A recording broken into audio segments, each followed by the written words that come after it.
welcome back to another story time video. So today I'm going to be telling you the story of my brain injury that was caused by a BMX accident.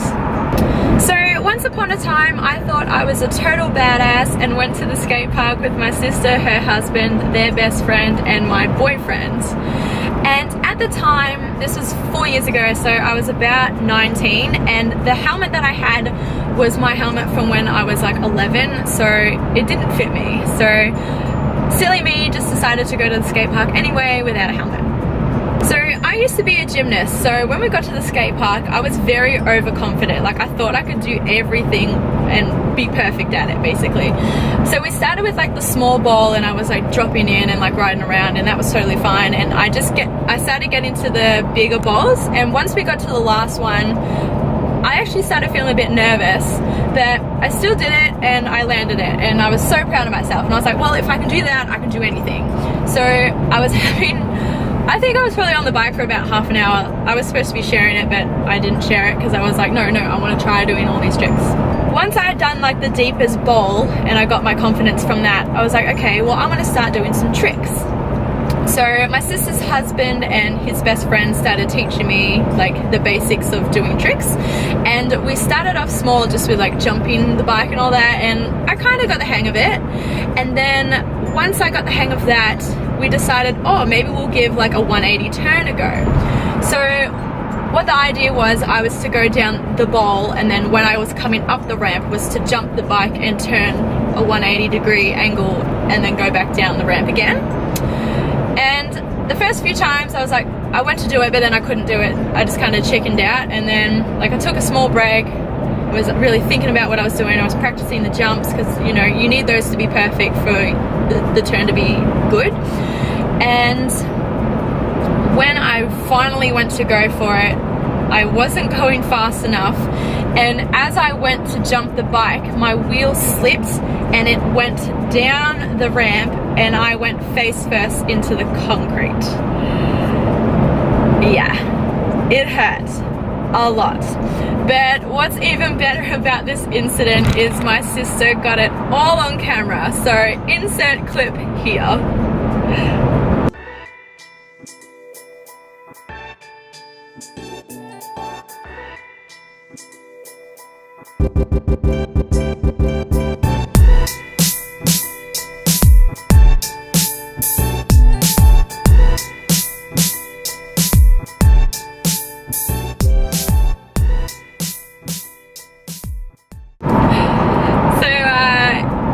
That's what happened. But what's really funny in the video, you can actually see my face being left on the concrete. Like if you go back and watch it again, when I hit the concrete and I come back up, you can see this wet patch on the bowl. That is my face. See, I ripped like all the skin off my face and left it in the concrete. And I'm gonna be honest with you, it didn't hurt when I did it.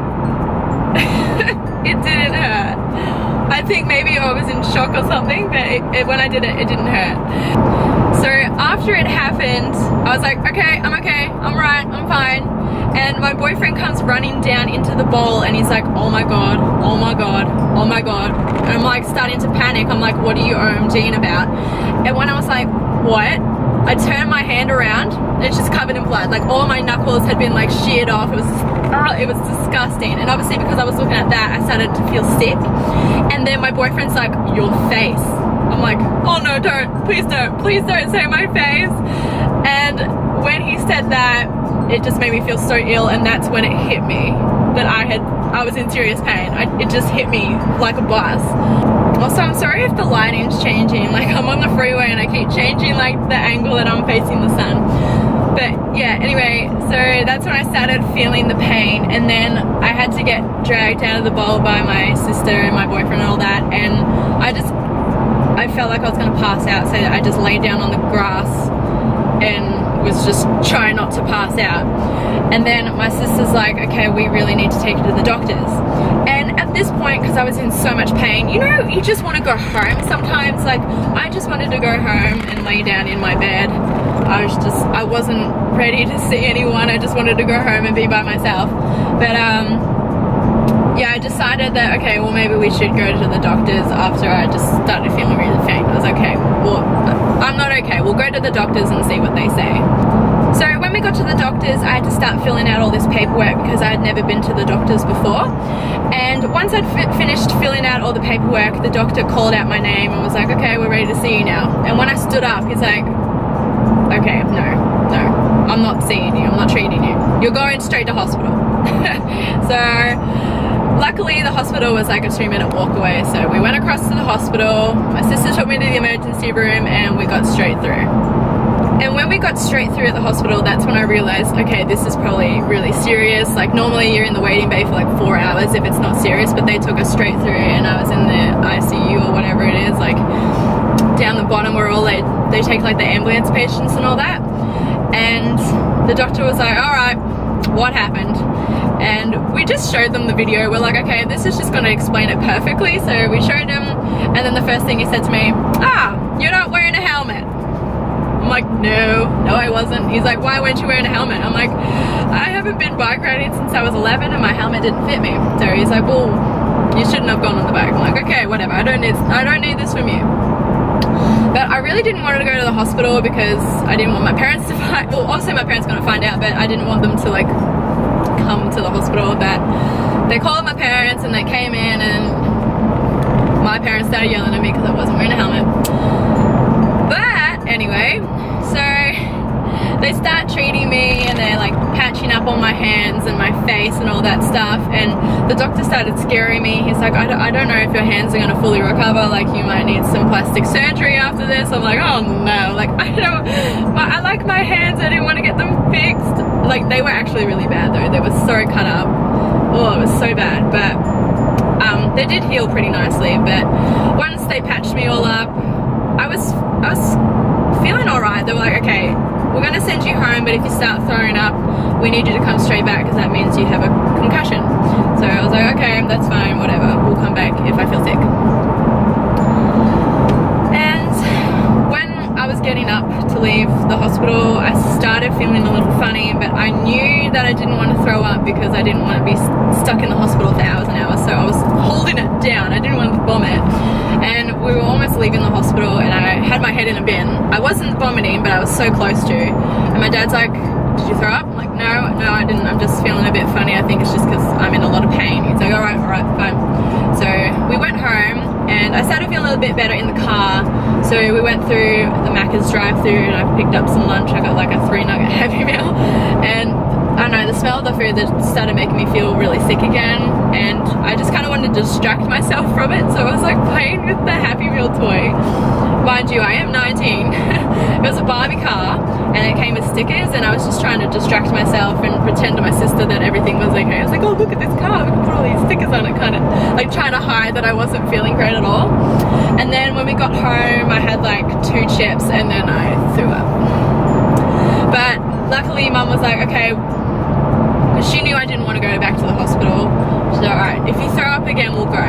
So I went downstairs and I started laying down, but Jared was like, don't go to sleep because I don't want you to, you know, when people have a concussion, they're not supposed to fall asleep. So Jared was trying to keep me awake, and then I threw up again, and then I was like, please don't tell Mum, like I don't want to go back to the hospital. So we kept that second one a secret, but then the third one I must have been a bit too loud, and my parents came down, they're like, get in the car, we're going to the hospital. And then like 3 times on the way to the hospital I was thrown up on the side of the road as well. So I was like, okay, I'm going to the hospital, it's fine, whatever, I'm not well, let's go. And we get there and they're running some tests and all that stuff, just to like check everything was alright and all that, and then it was about, I think it was like 3 a.m. or something. My mum was like really tired and like she just wanted to go home, so we were just waiting to hear the doctor to say, okay, you can go home. And at 3 a.m. he's like, look, we're gonna keep you overnight at 3 a.m. Like my mum was furious, like she was exhausted, Jared was exhausted. Like if they came in at like midnight and said, look, we're gonna keep you overnight, like my mum could have gone home and took Jared home and they could have had decent sleep, but no, they waited till 3 a.m. to tell us. Like seriously? So my mum and Jared went home, and then my mum came back at like 6 a.m. and the doctor said I could have a little nap under their supervision, so I went to sleep, but I couldn't really sleep because I was in so much pain. And then my mum came and got me at 6 AM. I had like some breakfast and stuff. I had like the jelly and fruit, you know, the good old hospital food. So I had that, and then because I was in so much pain, I just wasn't really talking to my mum in the car on the way home. Like, I just wanted to go home and sleep because I was really tired and in a lot of pain and stuff. So it wasn't until like we got home and I started feeling a little better, we realized that I wasn't really okay. When I was speaking, we discovered that I had slurred speech. So whenever I tried to say something, it'd be like, oh, like the words would just get stuck on my tongue. We didn't go back to the hospital because we just thought, okay, it'll probably pass. Like, I had a head injury. It's probably just, you know, it'll go away, la-da-da. And the doctors wanted to do a CAT scan, but they decided not to because you can get a lot of side effects and like all that from the radiation and stuff, so they didn't really want to do it. But looking back at it now, we probably should have, because there's something wrong up here. But yeah, so 2 weeks later, Jared and I were going to Europe, and my speech was still playing up. Like, it was better than it was like the day after I got back from the hospital, but I was still struggling to say words. Like, I still had a slight slurred speech. I was having trouble pronouncing certain sounds. So when we went to Europe, not only could I speak French, but I couldn't even speak English properly. So you can imagine like the trouble that I was having while we were over there. But yeah, now to this day, I do notice a lot because I work at McDonald's. So when I'm in the drive-thru order taking, when I'm down there for hours, I'm speaking a lot, and that's when I notice that I still have a problem, because, you know, after half an hour of non-stop talking, it comes back. I have trouble speaking again. And again with my YouTube now, I have trouble. Sometimes I have to like reshoot things just because like I can't say a word, or I pronounced it funny or something, just because the words just get stuck. It's the weirdest thing. I can't like explain it, but it's just like someone's holding your tongue when you go to say a word. So sometimes in my videos, I will just let it happen. So you've probably noticed in some of my videos, like I'll pronounce something funny or I'll struggle to say something. You probably haven't noticed, but now after you watch this video, you'll probably be like listening out for it. But I've just gotten to the point where I'm just sick of like reshooting it just because I can't say a word properly. Yeah, so I always said to myself, like, that was another reason why I was scared about starting my YouTube, is because like, what if my speech plays up and it makes the video look funny? But yeah, now I'm just like, whatever, I'm just gonna let it happen. Like, if I ever get a nasty comment saying, oh, you said that word funny, or like, what the hell is wrong with you? I'm just gonna ignore it, because I know the reason. You know the reason now, but like, I'm not gonna comment back and say, look, I have trouble speaking, I had a brain injury, la da da. Like, I'm just gonna let it, you know? That is my brain injury. So always wear your helmets, kids, don't be idiots like I was. Yeah, so that's my story. I really hope you guys enjoyed today's story time. Don't forget to give it a thumbs up if you did, and subscribe to my channel so you can see more videos. And I'll see you guys next time. Bye!